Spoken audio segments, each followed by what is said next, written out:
The jumping spider. I had just finished flicking the last smashed ant into the sink when I first saw it. Down in the bottom near the drain opening was a jumping spider. It had the usual features of a jumping spider. Small beady eyes, hairy legs, and a tint of orange on its abdomen. It was actually quite beautiful, and I took a few more seconds to study it further. It moved away from the drain opening in a jerky, nervous manner.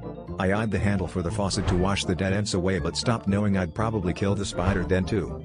And I didn't want to do that because I like spiders. Always have. I turned and started to walk away when I heard a voice call out. From behind me. "Thank you." It was strong yet not intimidating at all.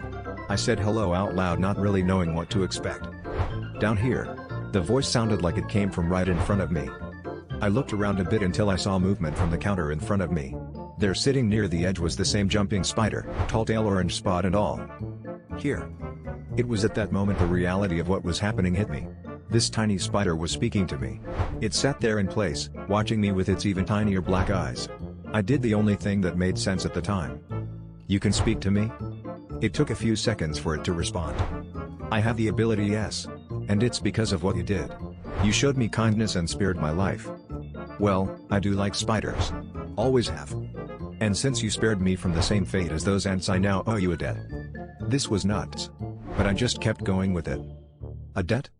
The spider said that for a time he would help me with my carpenter ant problem. Now those little bastards I hate. Every summer they get into my house. The spider told me to go to bed and in the morning he'd show me. The next day I came downstairs and started to walk into the kitchen when I felt something on the bottom of my bare foot. I looked and saw what looked like pieces of ground up black pepper. I wiped them off and then I noticed the tile floor. Hundreds more of them all over the place. I got my magnifying glass out and took a look. They were dead ants. Or more like pieces of dead ants. Heads, thoraxes, and legs scattered about like bodies on a battlefield. "Do you approve, master?" I told the spider I did. It was pure carnage and I did approve. Fuck those ants. As I was sweeping the pieces up I asked the spider if it could take on a bigger job. "I've got this really annoying neighbor." The spider said tomorrow morning he'd show me.